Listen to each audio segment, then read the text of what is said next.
기도함나이다. 아멘. 자, 오늘도 좋은 날입니다. 명절을 맞이해서 여러분 가정에 좋은 일이 있습니다. 우리는 특별히 복음의 제사장으로서 우리는 하나님이 우리에게 주시는 재물, 물질에 대한 올바른 이해가 필요합니다. 우리가 생활에 풍성한 축복을 가지려면 기본적인 전제가 모든 물질, 재물은 하나님이 주시는 것이다. 이것을 마음에 확신을 가질 때 우리는 후히 풍성하게 누릴 수 있는 은혜가 임하게 됩니다.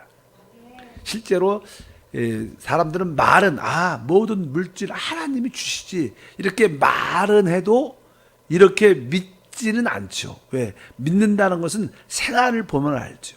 말로만 한다고 해서 믿는 게 아니라 바로 모든 재물과 물질은 하나님이 주시는 것이야. 이것이 확실하게 믿어지고 생활될 때 우리는 풍성히 누리는 생활을 갖게 될 것이다. 기본적인 전제가 그것이고, 또 주님께서는 우리에게 명령을 했죠. 특별히 다른 게 아니라 자기를 위해서 재물을 쌓아두지 말고 바로 하늘의 보물을 쌓아두라. 또 이렇게 정함이 없는 재물에 소망을 두지 말라. 우리의 소망은 하나님께 있는 것이지 물질에 있는 것이 아니다. 이러한 기본적인 전제가 함께해야 될 줄 믿습니다. 이제 오늘은 그러면 이제 하나님이 이 물질에 대한 재물에 대한 약속은 어떠한가? 한번 그것을 볼 필요가 있습니다. 이 말라기서 3장 10절 우리 주님의 약속의 말씀이 있습니다. 만군의 야훼가 이르노라. 너희의 온전한 11조를 창고에 들여 나의 집에 양식이 있게 하고 그것으로 나를 시험하여 내가 하늘문을 열고 너희에게 복을 쌓을 곳이 없도록 붙지 아니하나 보라. 이제 여기에 보면 말씀에 온전한 11조라는 그런 말씀이 나와요. 이것은 바로 구약의 하나님께서 이스라엘 백성들에게 그들의 수확 중에 너희가 드릴 어떠한 기본적인 어떠한 정하신 어떠한 수량입니다. 그래서 온전한 11조를 이런 표 하나님이 정하신 수량 이렇게 말하고 그다음에 창고라는 단어 창고는 이제 이스라엘 백성들이 수확해서 얻은 곡물을 곡식을 이제 하나님께 드릴 때 그것을 쌓아두는 곳을 의미하고 또 보면 또 네 번째는 나의 집에 양식이 나의 집은 뭡니까? 바로 하나님의 성전입니다. 이런 말씀을 합니다. 11조와 창고와 나의 집에 이렇게 말씀을 하시면서 뒷부분에 기록되어 있죠. 그것으로 나를 어떻게 해요? 시험해 보라는 것입니다. 그래서 우리가 다른 것은 아니라 하나님께서 그만큼 우리의 생활에 풍성한 삶을 살기를 원하신다는 뜻을 가지고 있습니다. 근데 우리가 거기에 합당한 믿음을 갖지 못하니까 우리의 생활에 어려움이 있게 되죠. 어쩌든지 오늘 말씀해 보면 바로 우리 하나님께서 먼저 약속을 주셨습니다. 어떤 수량이나 창고나 나의 집 먼저 그 나라와 그를 위하여 이렇게 말씀하셨고 그러면 뒤에 보니까 내가 너희에게 복을 쌓을 곳이 없도록 붙지 아니하나 봐라. 그래서 이 말씀은 하나님의 절대적인 약속의 말씀이기 때문에 너희가 그것이 믿어지지 않으면 한번 시험해 보라. 이렇게까지 말씀하시도록 주님께서 우리에게 약속해 주셨다. 그래서 항상 우리가 하나님의 나라를 위하여 풍성하게 세워나갈 수 있도록 우리는 이러한 말씀을 붙잡고 믿음으로 나가야 될 것이다. 그러면 이제 우리가 이 물질에 드리는 기본적인 태도에 대한 요소가 몇 가지 있죠. 첫 번째, 이제 물질에 대해서는 이제 누가복음 6장 38절에 이제 기록되어 있습니다. 주라 그리하면 너에게 줄 것이니 곧 후히 되어 누르고 흔들어 넘치도록 하여 너희에게 안겨 주리라. 너희가 헤아리는 그 헤아림으로 너희도 헤아림을 도로 받을 것이니라. 이 하나님께서 이 정하신 첫 번째 법칙의 우리의 자세는 먼저 주는 겁니다. 먼저 심는 것이고 먼저 뿌리는 것입니다.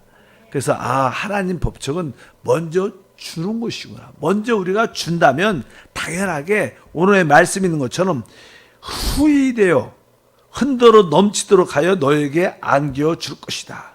그래서 우리 사도행전 20장 35절에도 예수께서 친히 말씀하신 바 주는 것이 받는 것보다 복이 있다 하심을 기억하여야 할지니라. 우리 주님께서 말씀하신 제자들에게 주는 자가 받는 자마다 복이 있다. 그러니까 항상 우리는 먼저 주는 것이 바로 하나님의 축복의 기본적인 원칙인 것을 분명히 알아야 될 줄 믿습니다. 사단은 어찌하든지 받기를 원하고 먼저 받기만 하고 주는 것을 배출하지 않습니다. 그리고 항상 손에 움켜쥐기를 원합니다. 우리가 가진 것을 잠깐만 이렇게 움켜쥐면 점점 없어지게 돼 있어요. 그래서 사단의 그 전략에 속지 않고 하나님의 법칙, 주는 것, 뿌리는 것, 심는 것이 먼저 원칙이다. 그럴 때 우리에게 기본적으로 돌아온다고 주께서 분명하게 말씀할 줄 믿습니다. 또 두 번째 우리가 알아야 될 것은 실제로 우리가 이게 하나님께 드릴 때 그것을 드리고 뿌리고 심을 때 우리 마음의 자세가 참 중요합니다. 어떠한 마음으로 드려야 되는가? 실제로 고린도후서 9장 6절에 이것이 곧 적게 심는 자는 적게 거두고 많이 심는 자는 많이 거둔다 하는 말이로다. 이것은 다른 의미도 있지만 오늘 제가 말하고 싶은 이야기는 다른 것이 아니라 우리가 농부는 실제로 농부는 자기를 위해서 심죠. 그렇죠? 자기가 거둘 거니까 그런 마음으로 심는데 우리가 조금 그러한 마음, 나를 위해서 심다는 뜻보다는 내가 다른 사람을 축복한다는 마음으로 심어야 돼. 축복한다는, 내가 하나님을 통해서 다른 사람을 축복하고 있다. 항상 우리가 축복하는 마음으로 드릴 때 하나님은 그것을 기뻐 받으시. 그리고 그 위에 풍성하게 줘요. 나를 위해서 심는다. 보통 일반적으로 사람들은 이런 생각으로 심습니다. 그러나 항상 여러분이 심을 때 내가 다른 사람을 하나님의 주님의 이름으로 축복한다는 마음. 여러분들이 헌금을 내든 무엇을 하든 간에 내가 다른 사람을 하나님 말씀대로 축복한다. 그런 마음을 자세로 심는다면 하나님께서 기뻐 받으십니다. 어차피 우리가 하나님께 드릴 때 하나님이 기뻐 받으셔요. 하나님, 내가 하나님 약속의 말씀 다른 사람의 기쁨으로 축복하기를 원합니다. 축복하는 마음으로 내가 드리겠습니다. 이것이 뭐예요? 기쁨의 마음으로 드리는 겁니다. 이런 마음이 되게 중요하다. 나를 위해서 심는다 많은 생각을 하면 다른 사람을 주는 것은 좀 아깝다는 생각이 들 수 있는데 아니다. 내가 다른 사람으로 기꺼이 어떻게 해요? 축복하겠다. 축복하는 마음으로 심을 수 있도록 여러분들이 그런 마음으로 기도하면, 드린다면 우리는 축복으로 거두게 될 것이다. 하나님께서 헤아리는 그 것으로 주신다고 말씀하니까 내가 축복한다는 마음으로 기쁨으로 드리면 하나님은 그 마음을 받아주실 줄 믿습니다. 그리고 이 물질을 심는 것은요, 기적적인 축복으로 돌아오는 게 아닙니다. 사실 우리가 무엇인가 땅에서 심으면 그것은 자연의 법칙에 따라 돌아오는 거예요. 우리는 종종 병이 낫는다. 이것은 기적적인 거예요. 그렇죠. 어떤 암에 걸렸는데 하나님의 은혜로 치유를 받았다. 이것도 기적적인 요소가 많지만 물질을 주실 때 하나님은 기적적인 방법으로 주지 않고 자연의 법칙. 이 땅에 심으면 그 심은 것 위에 30배, 60배, 100배의 자연적인 법칙이 있는 거예요. 하나님은 그 법칙을 존중하십니다. 그 법조차도 하나님이 세우신 것이다. 그래서 마태복음 13장 8절에 더러는 좋은 땅에 떨어짐에 어떤 것은 100배, 어떤 것은 60배, 어떤 것은 30배의 결실을 하였느냐. 이것은 하나의 뭐예요? 자연의 법칙이에요. 그러니까 많은 사람들은 하나님께 자꾸만 기적적인 것을 요구할 수 있지만 하나님은 물질에 대해서는 자연의 법칙에 따라 역사하시기 때문에 우리가 심으면 당연하게 그것은 돌아오게 되어 있다. 이러한 확신, 그것은 하나님의 뜻인 줄 믿습니다. 그래서 하나님, 내가 많이 심고 기쁨으로 심게 도와줘. 그건 당연하게 하나님의 은혜로 말미암아 열매를 가지게 될 줄 믿습니다. 보통 어떤 분들은 이제 내가 이 물질을 심어서 하나님의 기적을 받아서 내가 큰 부자가 되고 큰 일을 하고 큰 회사를 갖고 이런 꿈을 많이 가져요. 그것은 조금은 이게 미신적인 요소가 있는 거예요. 미신적인.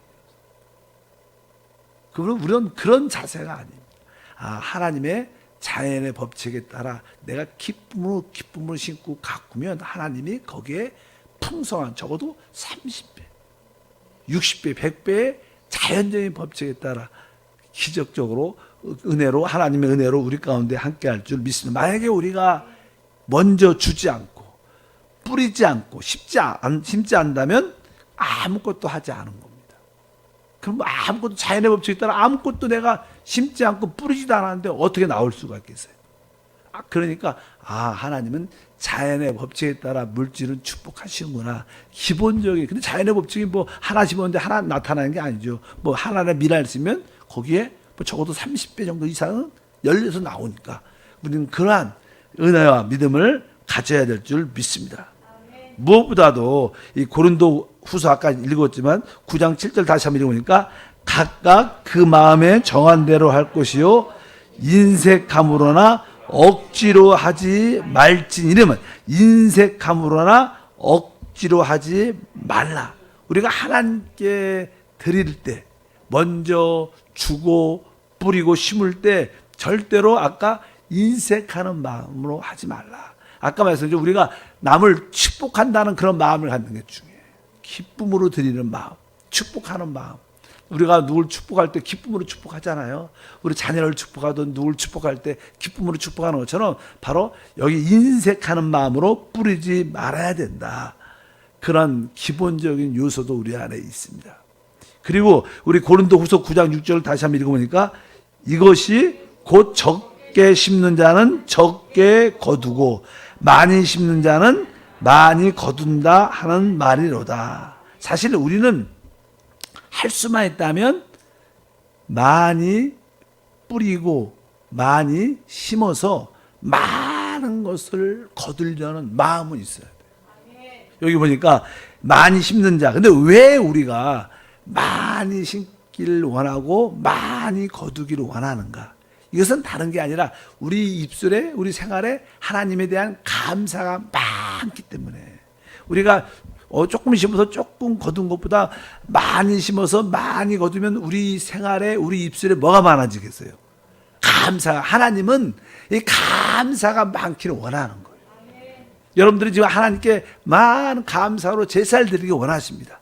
그러기 위해서는 감사가 많아지려면 많은 것이 있어야 되면 더 감사가 나오죠. 그러기 위해서 우리는 기쁨으로 목표가 뭐예요?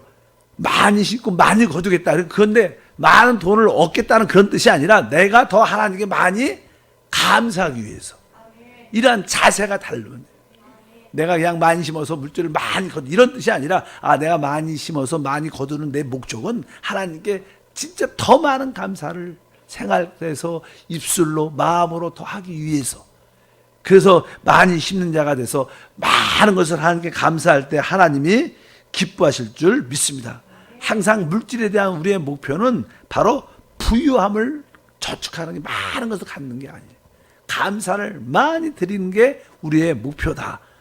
그런 자세를 갖고 우리가 물질을 대할 때 하나님이 축복하시고 그 약속을 넉넉하게 지켜주실 것이다.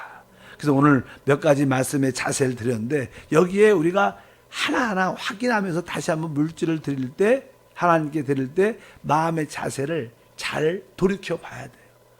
내가 왜 많이 심으려는 마음을 갖고 있는가? 내가 인색함으로 혹시 드리고 있지 않는가? 내가 항상 축복하는 마음으로 기쁜 마음으로 드리고 있지 않는가? 또 하나님의 약속의 말씀을 내가 붙잡고 또 일반 기적을 기대하는 게 아니라 일반적인 법칙에 따라 주시는 하나님을 받아들여야 돼요. 특별히 물질만은 그래요. 우리가 아까도 말씀드린 것처럼 우리가 어떤 문제가 있거나 어떠한 질병이 있을 때 그것은 하나님의 기적적인 은혜로 역사가 나타나지만 물질은 하나님은 자연의 법칙에 따라 심고 거두는 법칙에 따라 축복한다.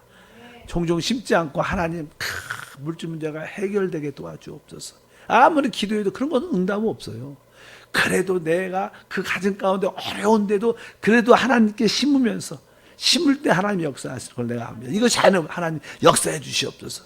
그럴 때 우리가 보통 성도들한테 어려울 때 진짜 심어야 된다. 왜? 어려울 때 심어야지 나중에 시간이 있어서 나올 거 아니에요.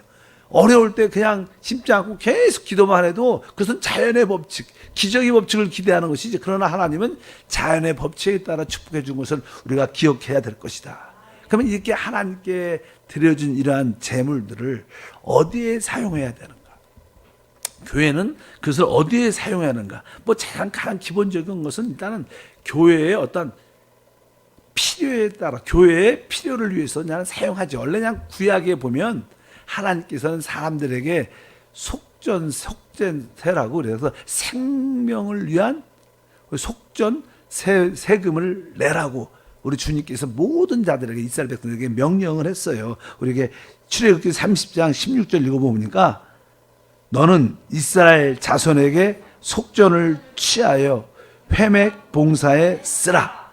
이것이 야훼 앞에 이스라엘 자손의 기념이 되어 너희의 생명을 대속하리라. 뭐 속전을 위하여, 그러니까 한 사람마다 그 자기의 생명을 위하여 성전세라 그러죠. 그것을 다 냈어요. 이것은 무엇을 위해서? 바로 야훼의 회막의 봉사를 위해서 써라.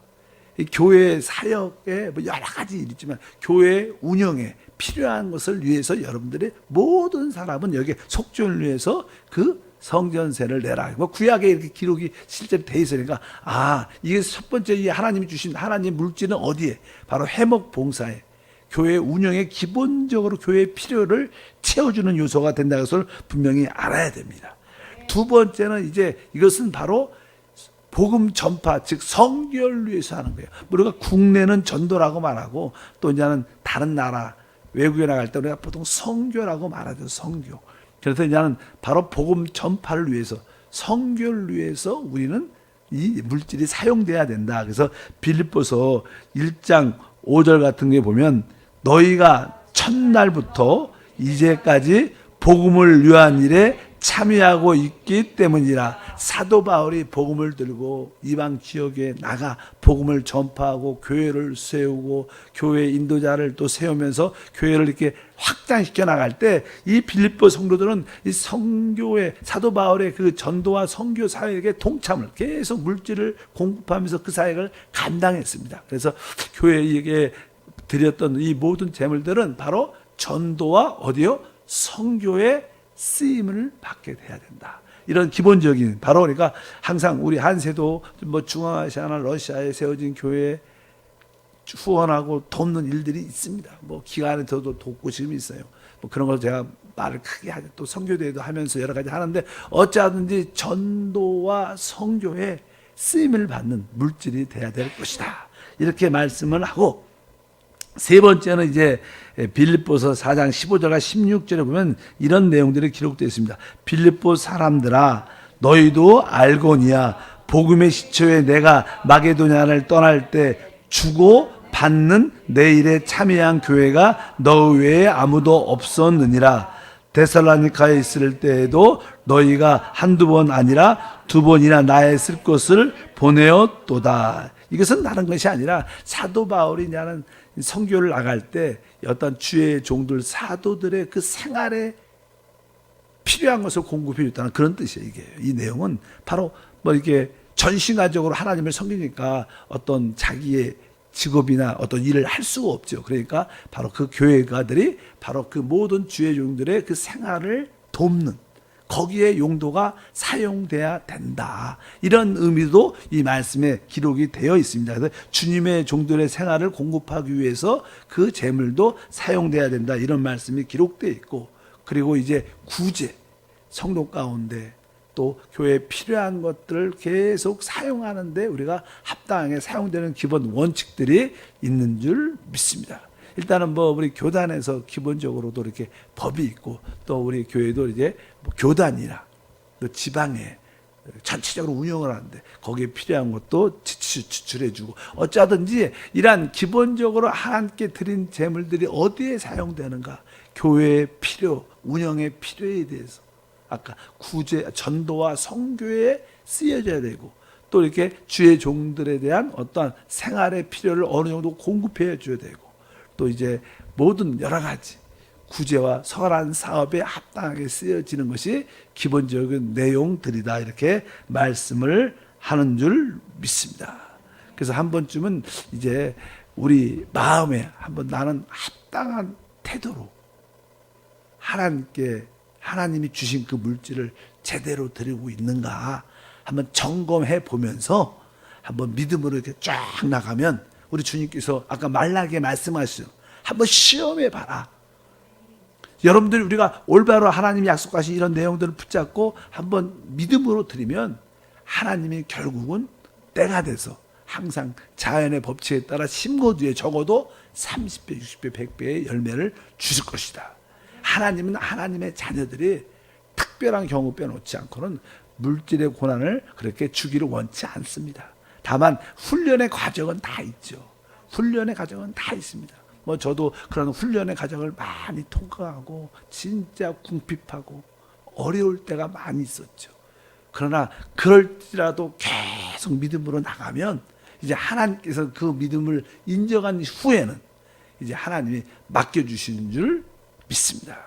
그래서 이 물질은 아무한테나 이렇게 하나님이 기본적인 생활할 수 있는 여유는 주시지만 풍성하게 주시는 경우는 생각보다 제가 봐도 많지 않은 것 같아요. 그 의미는 다른 게 아니라 사람들이 대부분 물질에 시험이 많이 들고 만약에 풍성하게 줬는데 믿음이 준비가 안 됐으면 결국 타락하고 하나님 그 영혼을 잃어버리게 돼. 어차피 여러분들이 물질에 대한 시험을 다 이기길 통과하기를 축복합니다. 그래서 하나님께 쓰임받는 일꾼들이 나오길 바랍니다. 그래서 제가 전에 한번 성도들한테 예배 때 그런 얘기를 한번 했어요. 여러분들이 마음의 목표를 가지고 내가 우리 한세교회를 다니는 한 내가 한세교회 영혼 구원 100분의 1은 감당하겠다.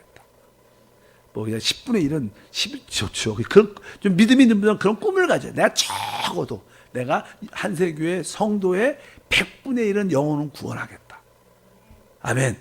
두 번째는 내가 한세교회 어떤 헌금에 내가 적어도 100분의 1은 감당하겠다.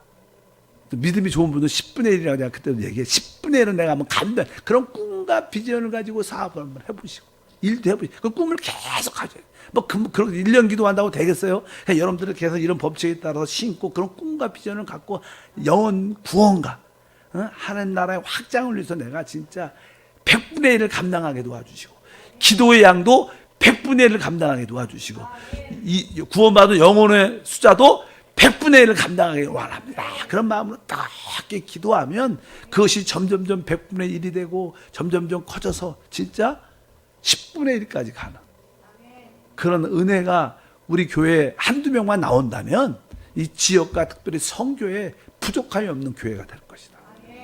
그런 꿈과 비전을 감당하기를 바랍니다. 한번 할까요?